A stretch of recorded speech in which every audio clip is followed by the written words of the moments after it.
Hello everyone, welcome to Quantsapp. माझं नाव प्रसन्न आहे आणि आजचा जो टॉपिक आहे तो स्पेसिफिकली आपण डिस्कस करणार आहोत व्होलॅटिलिटी ट्रेडिंगवरती, की आपण ट्रेड्स कशा बनवू शकतो बेस्ड ऑन द व्होलॅटाइल मार्केट किंवा व्होलॅटिलिटीच्या बेसिसवरती आपण कशा ट्रेड्स ज्या आहेत त्या आयडेंटिफाय करू शकतो. राईट. सो बऱ्याच अशा गोष्टी आहेत ज्या जनरली ॲज अ ट्रेडर आपण अवॉइड करतो किंवा त्याचा बेनिफिट जो आहे तो स्पेसिफिकली आपण त्याच्यावर जास्त लक्ष देत नाही. So let's try those things. Okay. आणि मग आपण आहे तो ओव्हरऑल सेटअपवरती डिस्कस करूया. ठीक आहे. सो फर्स्टली जर मी थोडंफार सांगायचं म्हटलं तर व्होलॅटिलिटीच्या पहिल्या आपण काही कॅरेक्टरिस्टिक्स घेऊया. मी डिरेक्टली डेटा पॉईंटवरती येत नाही. आपण काही कॅरेक्टरिस्टिक्स घेऊया आधी व्होलॅटिलिटीच्या, की व्होलॅटिलिटी काय आहे, त्याविषयी आपण ट्रेड्स कशा बनवू शकतो and other things. Okay. So let me clear this. Fine. Okay. So आपण डिस्कस करतोय व्हॉट अ व्होलॅटिलिटी. बरोबर. So what is volatility? Volatility means fear in the market किंवा बरेच लोक त्याला म्हणतात एक्सपेक्टेशन्स. तो दोन्ही गोष्टी बरोबर आहेत. त्याला आपण फिअर पण म्हणू शकतो आणि एक्सपेक्टेशन्स पण म्हणू शकतो. ओके. सो सिम्पली आहे ना, व्होलॅटिलिटीचे काही कॅरेक्टरिस्टिक्स असतात. सो पहिला आपण समजून घ्या व्होलॅटिलिटीचे कॅरेक्टरिस्टिक्स काय. तो पहिली कॅरेक्टरिस्टिक काय येते की व्होलॅटिलिटी जी आहे ना ती स्पेसिफिकली प्राइस सोबत नेगेटिव्हली कोरिलेट करते. आता नीट बघा, प्राइस सोबत व्होलॅटिलिटी कशी नेगेटिव्हली कोरिलेट करते. सिंपल बघा, इथे मी वॉल घेतो आणि इथे प्राइस घेतो. Okay. So negative means inverse correlation असतं. म्हणजे जेव्हा जेव्हा व्होलॅटिलिटी वाढते तेव्हा तेव्हा प्राइस जे आहे ते खाली पडण्याचे चान्सेस जास्त असतात. ओके. आणि जेव्हा व्होलॅटिलिटी खाली पडते तेव्हा प्राइस जी आहे स्पेसिफिकली एक वरती जाते किंवा एक सिंपल म्हणू शकतो की हा मेनली हा असतो 75-80% जर तुम्ही बघितलात ना, जेव्हा पण व्होलॅटिलिटी मार्केटमध्ये वाढते तेव्हा प्राइस वाढते आणि व्होलॅटिलिटी जेव्हा पण वाढते तेव्हा प्राइस खाली पडते. Okay. Now let's understand Q किंवा का. तर सिंपल आहे बघा, व्होलॅटिलिटी एक सांगते की मार्केट किती मोमेंटम देऊ शकतो, एक्सपेक्टेशन्स काय किंवा फिअर काय आहे. ओके. सो बघा, जेव्हा कोविड क्रायसिस होता तेव्हा स्पेसिफिकली तुम्ही बघायला असाल एक ह्यूज फॉल बघायला मिळेल. तेव्हा व्होलॅटिलिटी एकदम शूट केलेलं, पीकवरती गेलेली. सो रिझन बिहाइंड इट की व्होलॅटिलिटी जी असते ना ती स्टॉकसाठी नेगेटिव्ह असते. आता एक एक्झाम्पल घ्या. सपोज एखादी वॉर सिच्युएशन कुठेही क्रिएट झाली. ओके. कोणत्याही देशामध्ये त्याचा इम्पॅक्ट आपल्याला मार्केटमध्ये बघायला मिळतो. राईट. इवन दो जर इंडिया कोणासोबत वॉरमध्ये असेल तर त्याचा इम्पॅक्ट पण आपल्याला बघायला मिळतो मार्केटमध्ये. So right. सो स्टॉकसाठी volatility is always negative. Okay. But कमॉडिटीसाठी व्होलॅटिलिटी पॉझिटिव्ह असते. सिंपल बघा, जेव्हा पण मार्केट खाली पडतो, क्रॅश होतो तेव्हा गोल्ड सिल्वरचे प्राइसेस जास्त वाढतात. राईट. का? कारण जर एखादा वॉर सिच्युएशन क्रिएट झाली तर आपल्याकडे जेवढे स्टॉक्स आहेत त्याला पण जास्त व्हॅल्यू नाही देणार, पण माझ्याकडे जर गोल्ड असेल, सिल्वर असेल तर त्याला व्हॅल्यू आहे. Right. So volatility is negative with the price. Okay. Now second. Okay. What is second thing की व्होलॅटिलिटी जी असते ती प्राइस सोबत नेगेटिव्ह असते पण प्रीमियम सोबत पॉझिटिव्ह असते. ओके. ह्याचं म्हणतो नेगेटिव्ह विथ प्राइस. ओके. ह्याला इथे लिहिते.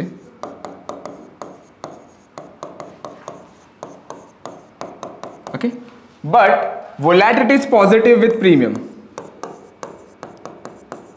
ओके. म्हणजे जेव्हा जेव्हा व्होलॅटिलिटी वाढते तेव्हा तेव्हा प्राइस वाढते आणि जेव्हा जेव्हा व्होलॅटिलिटी खाली पडते तेव्हा तेव्हा प्राइस खाली पडते. ओके. ह्याचं पण आपण एक्झाम्पल बघूया की का positive with premium. Okay. Simple बघा, जेव्हा जेव्हा व्होलॅटिलिटी वाढते तेव्हा तेव्हा प्राइस का वाढते. एक एक्झाम्पल घेऊया ऑप्शन्सचं.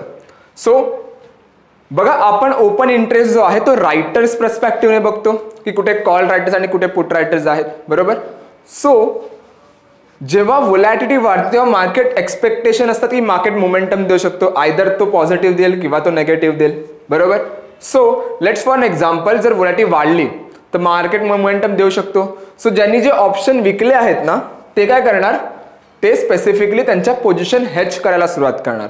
कारण जर डिरेक्शन आली त्यांना माहिती आहे त्यांना अनडिफाईन्ड लॉस आहे. सो ते काय करणार, त्यांच्या पोझिशन हेज करायला सुरुवात करणार. सो एक सिंपल लॉजिक 11वी-12वी जे आपण शिकलेलो डिमांड अँड सप्लाय, त्याचं लॉजिक बघा की जेव्हा जेव्हा ऑप्शन्स रायटर त्यांच्या पोझिशन हेज करणार तेव्हा ते काय करणार, हेजिंगसाठी आपण बाईंग करतो ना. सो बाईंग जास्त होणार. जेव्हा कोणत्याही गोष्टीची डिमांड वाढते तेव्हा काय वाढते, त्याची प्राइस वाढते. बरोबर. जास्त बाईंग करणार लोक त्यामुळे ऑप्शन्सची डिमांड वाढणार, त्यामुळे व्होलॅटिलिटी जेव्हा पण वाढते तेव्हा प्राइस वाढते. सेकंडली, जेव्हा मार्केटमध्ये व्होलॅटिलिटी कमी असते दॅट मीन्स व्हॉट की एक्सपेक्टेशन्स कमी आहेत की मार्केट मोमेंटम देऊ शकतो, राईट. सो त्याला आपण म्हणू शकतो की सप्लाय जास्त वाढतो. का? कारण लोक ऑप्शन जास्त विकतात. मार्केट एक्सपेक्टेशन्स कमी आहेत, सो थीटा बेनिफिट उचलायला लोक जास्त सेलिंग करतात बाईंगच्या ऐवजी. सो जेव्हा जेव्हा जास्त सेलिंग करतात तेव्हा काय होतं, सप्लाय जास्त ऑप्शनचा वाढते. सो जेव्हा जेव्हा सप्लाय वाढतो कोणत्याही गोष्टीचा त्याची प्राइस खाली पडते. Everybody knows that. सो तेच आहे की जेव्हा व्होलॅटिलिटी खाली पडते तेव्हा प्राइस खाली जाते आणि जेव्हा व्होलॅटिलिटी वरती जाते तेव्हा प्रीमियमचे प्राइसेस वरती जातात. एक सोपं एक स्टॅटिस्टिकल मी फॉर्मॅट सांगितलं. बरेच लोक ह्याला म्हणतील की एक्सपेक्टेशन्स असतात मार्केटचे, त्यामुळे जास्त सेलर जे आहेत ते प्रीमियम मागतात. So both cases will be same. Okay, दोघांचं जे आहे ते बरोबरच आहे. सो पॉझिटिव्ह विथ प्रीमियम झालं. नाव थर्ड थिंग, तिसरी जी असते ना व्होलॅटिलिटीची कॅरेक्टरिस्टिक ती असते मीन रिव्हर्टिंग. ओके, व्होलॅटिलिटी बघा तुम्हाला कशी अशी मोमेंटम देताना दिसेल, अशी दिसेल तुम्हाला. Okay, so volatility is never trending. Volatility कशी अशी मुवमेंटम नाही देत की 100 वरून 200 वर गेली किंवा 200 वरून 400 वर गेली, 500 वरून 1000 वर, असे काही दिसणार नाही. मार्केट सारखं नसतं, मीन रिव्हर्टिंग कॅरेक्टरिस्टिक असतं. सो एक टॉप बनवणार, पुन्हा खाली येणार, पुन्हा लो क्रिएट करणार, पुन्हा मीन कडे येणार. ओके, सो मीन रिव्हर्टिंग कॅरेक्टरिस्टिक असतं. ओके, नाव फोर्थ, व्होलॅटिलिटीचा एक कॅरेक्टरिस्टिक आहे जो बऱ्याच लोकांना नसतो माहिती, बट एक कॅरेक्टरिस्टिक्स म्हणून ह्याला म्हणू शकतो की व्होलॅटिलिटी जी आहे ना ती ग्राउंड लेवलला खूप स्टिकी असते. ओके, इथे बघा कसा ग्राफ मुवमेंट करतोय, असा ना, असा मोमेंटम देते ना. सो व्होलॅटिलिटी आहे ना ती ग्राउंड लेवलला जास्त टाइम जी आहे ती स्पेंड करते. Okay, so sticky on a ground level म्हणतो.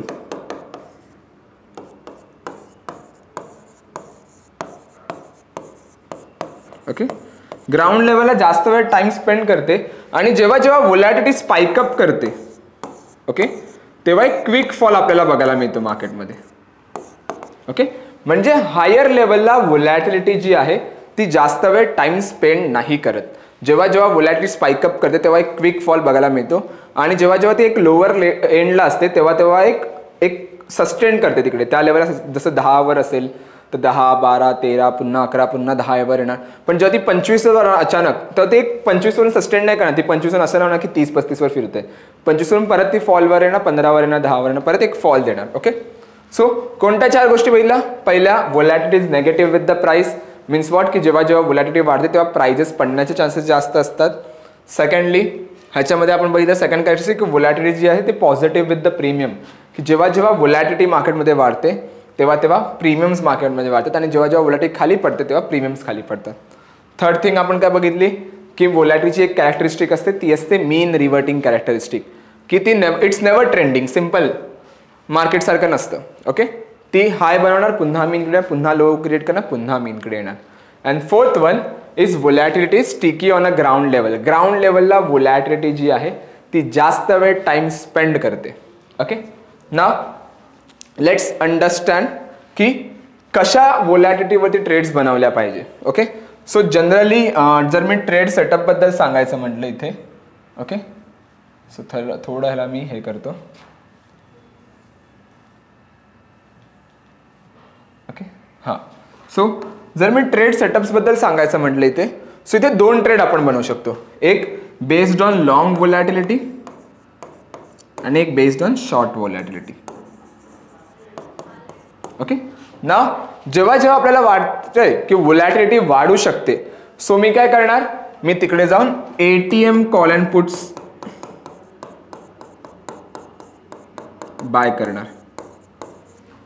ओके, का ATM call and put buy करणार? कारण व्होलॅटिलिटीचा जो इम्पॅक्ट असतो तो सर्वात जास्त असतो एटीएम स्ट्राईक वरती. Okay, so me ATM call and put buy करणार जेव्हा मला वाटते की तिकडे लॉंग व्होलॅटिलिटी होऊ शकते तेव्हा. ओके, सो सिम्पली मी काय करतो, माझा काही पे ऑफ असा बघायला मिळेल तुम्हाला. जर तुम्ही नीट चेक केलात ना तर तुम्हाला पे ऑफ असा काही बघायला मिळतो. ओके, आपण डिस्कस करूया ह्याच्याबद्दलच, but you can see ATM call and put buy करा, तुम्हाला एक लॉंग स्ट्रडल, ह्याला आपण म्हणतो लॉंग स्ट्रडल. ओके, स्ट्रडल म्हणजे काय, आपण एकाच स्ट्राईक, सेम स्ट्राईक, एटीएम स्ट्राईकचे आपण काही कॉल अँड पुट दोन्ही बाय करतो तेव्हा किंवा सेल करतो, त्याला स्ट्रॅडल म्हणतो आपण. सो बाय केले त्यामुळे लॉंग स्ट्रॅडल ह्याला नाव आलंय. सो तुम्हाला पे ऑफ काय असा बघायला मिळतो का, मी बाय का करतोय, कारण जेव्हा जेव्हा व्होलॅटिलिटी वाढणार तेव्हा तेव्हा माझे प्रीमियम्स वाढणार आणि ॲज अ बायर प्रीमियम वाढताना प्रॉफिट असतं. सो त्यामुळे ओके. सो शॉर्ट वॉलला काय करणार, आता दुसरी केस काय की व्होलॅटिलिटी एका पीकवर गेले, आता ती खाली पडू शकते. सो मला बेनिफिट कोणता आहे, शॉर्ट वॉल्सचा. सो मी काय करणार, ATM कॉल आणि पुट सेल करणार. ओके. सो त्याला आपण म्हणतो शॉर्ट स्ट्रॅडल. ओके. सो जेव्हा जेव्हा आपण शॉर्ट स्ट्रॅडलला म्हणतो तेव्हा तुमचा पे ऑफ काही असा बनतो. ओके. डिस्कस करूया ह्याला आपण, बट तुमचा जो पे ऑफ आहे तो काही असा बघायला मिळेल. ओके. शॉर्ट वॉलला आपण ट्रेड का बनवणार, कारण जेव्हा व्होलॅटिलिटी एका पीकवर असते तेव्हा एक क्विक फॉल देते आपल्याला. सो जेव्हा एखादा क्विक फॉल आपल्याला बघायला मिळतो व्होलॅटिलिटीमध्ये, त्यामुळे माझा प्रीमियम पण ड्रॉप होतोय, व्होलॅटिलिटी पडणार त्यामुळे प्रीमियम पडणार आणि ॲज अ सेलर कुठेतरी तो प्रॉफिट आहे आपल्याला, तो आपल्याला इथे बघायला मिळतो. Okay. That is the thing. So simple आहे. नाव लेट्स अंडरस्टँड की आता कसं आयडेंटिफाय करायचं की कोणत्या स्टॉक्समध्ये लॉंग व्होलॅटिलिटी ट्रेड बनू शकतो आणि कोणत्या स्टॉकमध्ये शॉर्ट व्होलॅटिलिटी ट्रेड जे आहेत त्या बनवू शकतात. ओके. सो मी इथे येतो. ओके. ट्रेडिंगवरती, आणि जेव्हा मी ट्रेडिंगवरती क्लिक करणार ना तेव्हा मी इथे येणार वॉल ट्रेडरवर. Okay. So I click on that. Okay. So wall trader हा जो टूल आहे हा तुम्हाला आयडेंटिफाय करायला हेल्प करतो की कोणत्या स्टॉकची जी आहे ती व्होलॅटिलिटी वाढू शकते आणि कोणत्या स्टॉकची जी आहे ती व्होलॅटिलिटी खाली पडू शकते. ओके. सो ते जनरली तुम्हाला दोन सिग्नल येतात, एक येतो लॉंग व्होलॅटिलिटीचा आणि एक येतो शॉर्ट व्होलॅटिलिटीचा. बट करंटली जर तुम्ही इथे बघितलं तर तुम्हाला सर्वात जास्त लॉंग वॉलचे ट्रेड दिसतात, कारण करंटली मार्केट जेव्हा मी रेकॉर्ड करतोय तेव्हा मार्केटची अशी कंडिशन आहे की एका लोअर एन्व्हायरमेंटला सस्टेन करते, हायर एन्व्हायरमेंटला नाही आहे, कारण बजेट वगैरे अनाऊन्स होऊन झालं आहे त्यामुळे सगळं फॉल आपल्याला वॉलमध्ये बघायला मिळतोय. सो इथे तुम्हाला दोन सिग्नल येतात, एक येतो लॉंग वॉल आणि एक येतो short vol. Okay. So long volatility means what, की लॉंग व्होलॅटिलिटी जनरेट झाले, PB means probable buy. Okay. की एक बुलिश मोमेंटम येऊ शकते, आणि शॉर्ट वॉलमध्ये PS लिहून येतं की probable sell. Okay. So Bosch limited 28.32चा ATM IV आहे. 29 म्हणजे जेव्हा सिग्नल जनरेट झाला त्याची डेट येते, आणि करंट ATM म्हणजे मार्केट क्लोज होण्याच्या आधी सिग्नल प्राइस आणि सिग्नल IV आणि ATM IV सेमच असतात. आपल्याला काय करायचं, एक एक्झाम्पल घेऊया आपण. इथे बघा, इथे बघा, लॉंग व्होलॅटिलिटी टाटा पॉवर 27.71ची व्होलॅटिलिटी होती 26 तारखेला सिग्नल जनरेट झालेला, आणि यू कॅन सी 29.25चा एक ऑलमोस्ट करंट ATM IV चालू आहे. राईट. त्याच्याच खाली जर गेलो तर इथे बघा बँक निफ्टीमध्ये आहे, PE एक्झिट पण दिला आहे, थैराचा IV तर 19वर गेला आहे. सो बेनिफिट आहे तिकडे कुठेतरी. सेकंडली अतुलमध्ये आहे, थोडेफार नेगेटिव्ह रिटर्न पण आहेत, बट लॉंग वॉलचं मी तेच म्हणालो, लॉंग वॉलला कसं असतं थोडा टाइम घेतो सस्टेन करायला, मोमेंटम द्यायला. सो त्यामुळे शॉर्ट वॉलचा सिग्नल नाही आहे, बट स्टील जर आपण इथे बघितलं ना चार्टमध्ये सपोज ओपन केला आपण आणि बँक निफ्टीचं जर ओपन इथे केलं तर बघा शॉर्ट वॉलचा एक सिग्नल आलेला 22/7ला 21.64चा एक व्होलॅटिलिटी होती, ती समवेअर अराउंड क्लोज झाली 16.37ला. सो एक कुठेतरी पॉझिटिव्ह इनपुट आहेच. राईट. सो शॉर्ट वॉलचे पण ट्रेड्स मिळणार, लॉंग वॉलचे पण ट्रेड मिळणार, बट तुम्हाला जो आहे तो अशा काही ट्रेड्स बनवायचे. नाव जेव्हा सपोज मला लॉंग वॉलचा सिग्नल आला तर मी काय करणार, इथे येणार options architect. Okay. Example suppose bank निफ्टीच एक आता ओपन आहे तर बँक निफ्टी ठेवूया आपण, एक्सपायरी सिलेक्ट करणार. ओके. आणि ट्राय करा जेवढी फार एक्सपायरी तुम्ही असाल ना तेवढं बेटर आहे. ओके. कारण फार एक्सपायरीवरती ना व्होलॅटिलिटीचा इम्पॅक्ट जास्त आहे जर तुम्हाला लॉंग वॉल ट्रेड करायचे असतील तर. ओके. मेनली जर शॉर्ट वॉल ट्रेड करायचे असेल तर तुम्ही ट्राय करा की जेवढा नियर बाय एक्सपायरी तेवढा बेटर आहे, कारण तुम्ही नियर बाय एक्सपायरी तुम्हाला थीटा बेनिफिट पण मिळतोय आणि व्होलॅटिलिटी फॉल झाल्यामुळे तुम्हाला एक व्होलॅटिलिटीमध्ये पण फॉल बघायला मिळते. ओके. सो सपोज मी इथे येतो आणि ऑस्किलेटमध्ये मी येणार आणि यू कॅन सी इथे शॉर्ट स्ट्रॅडल ऑप्शन आहे. सो मी इथे क्लिक करणार. ओके. सो शॉर्ट स्ट्रॅडलला जर तुम्ही पाहिलात नीट तर आपण काय केलंय, 51,800चा कॉल विकलाय आणि 51,800चा पुट सेल केला आहे. सो यू कॅन सी माझी जी स्ट्रॅटेजीचं नाव आहे ते आहे शॉर्ट स्ट्रॅडल. ओके. इथे जो आहे तो बेनिफिट तुम्हाला बघायला मिळतोय, एक स्पेसिफिकली जेवढा आपण प्रीमियम घेतले तेवढी आपली रेंज बनले. किती प्रीमियम घेतलाय, 534 कॉलचा 470 म्हणजे ऑलमोस्ट 500 ह्याच्या म्हणलं तर 1000 पॉईंटची कुठेतरी ऑलमोस्ट रेंज बनली आहे. यू कॅन सी 551,825ला मार्केट आहे, ऑलमोस्ट ह्याच्या खाली गेलं तर लॉस आहे आणि ह्याच्या खाली गेलं तर लॉस आहे. राईट. सो इथे कुठेतरी बेनिफिट आहे. सो सपोज जर मला लॉंग ट्रेड बनवायची असेल सो मी इथे येणार आणि लॉंग ट्रेडवरती क्लिक करणार. सो माझा जो पे ऑफ आहे तो असा काही बनणार. ओके. सो बऱ्याच लोकांना असतो कन्सेप्ट की सर शॉर्ट वॉलचं ठीक आहे समजलं आपल्याला, पण लॉंग वॉलचं काय, जर मार्केटमध्ये व्हॉलॅटिलिटी वाढली पण मी बाय केलेला प्रीमियम आहे ना, जर डिरेक्शन घेतली तर मला लॉस पण होऊ शकतो. एक्झाम्पल बघा इथे, आता सपोज मार्केट ह्याच लेवलला आहे, ओके, 51,825ला सपोज जर मार्केट क्लोज झाला आजच्या दिवसात जेव्हा मी रेकॉर्ड करतोय, तेव्हा माझा लॉस किती दाखवतोय 389 रुपीजचा, राईट. आता सपोज इथून व्हॉलॅटिलिटी जी आहे ना ती सपोज मी इथे येतो आणि 5% वाढली किंवा 10% वाढली, ओके, 9, 10, ओके. नाव सेम लेवल 51,825, जिकडे आजच्या दिवसात मला लॉस होता because of rise in volatility, माझं प्रॉफिट बघा किती आहे 1146.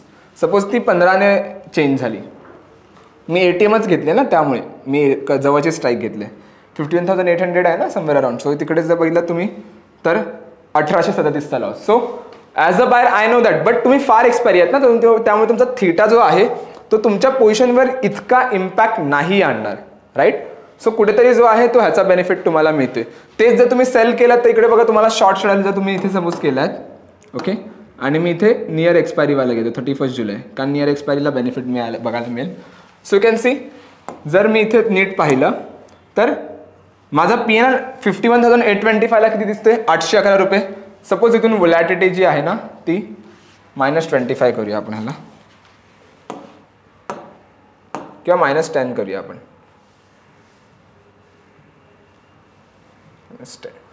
ओके. यू कॅन सी जर मार्केट त्याच लेवलला राहिला 1643चा प्रॉफिट आहे, ओके.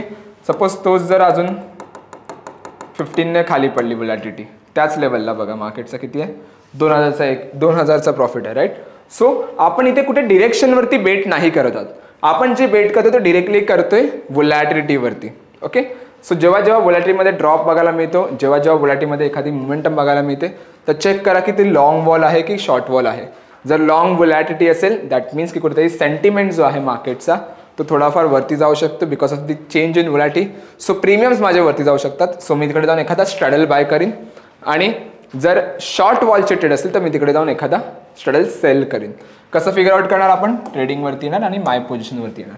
हा जो डेटा पॉईंट आहे, सॉरी माय पोझिशन नाही, ट्रेडिंगवरती येणार आणि वॉल ट्रेडरवर येणार. सो हा जो डेटा पॉईंट आहे हा तुम्हाला हेल्प करतो की लॉंग व्हॉलॅटिलिटी ट्रेड्स आणि शॉर्ट व्हॉलॅटिलिटी ट्रेड्स हे आयडेंटिफाय करायला, ओके. सिम्पल आहे कन्सेप्ट, जास्त डिफिकल्ट नाही आहे, आय नो दॅट. थोडाफार रिवाइज करा पहिला, जर तुमचे कॅरेक्टरिस्टिक्स क्लिअर असतील ना तर तुम्हाला ही कन्सेप्ट सोपीच वाटणार आहे. पण जर कॅरेक्टरिस्टिक्स क्लिअर नसतील तर मग थोडाफार तुम्ही जी पहिला स्टार्टिंगचा 5-10 मिनटं जी आहेत जे मी इन्व्हेस्ट केले ते एक्सप्लेन केला व्हॉलॅटिलिटी, ते एकदा समजून घ्या, त्यानंतरच पुढे बघा, ओके. आय होप तुम्हाला ही व्हिडिओ आवडली असेल, आणि ज्यांनी कोणी अजून ॲप्लिकेशन डाउनलोड नाही केलं, 25 फ्री टूल्स आहेत, सो लिंक डिस्क्रिप्शनमध्ये आहे, डाउनलोड करा लगेच. सेकंडली जर मी सांगायचं म्हटलं तर आपण काही स्पेसिफिकली अशाच व्हिडिओज डेली बनवतो, सो तुम्हाला अजून काही इन्फॉर्मेटिव्ह व्हिडिओज पाहिजे तर व्हिडिओ लायब्ररीची लिंक डिस्क्रिप्शनमध्ये आहे, ती एकदा बघून घ्या. Thank you so much everyone, thank you so much for a time, bye bye.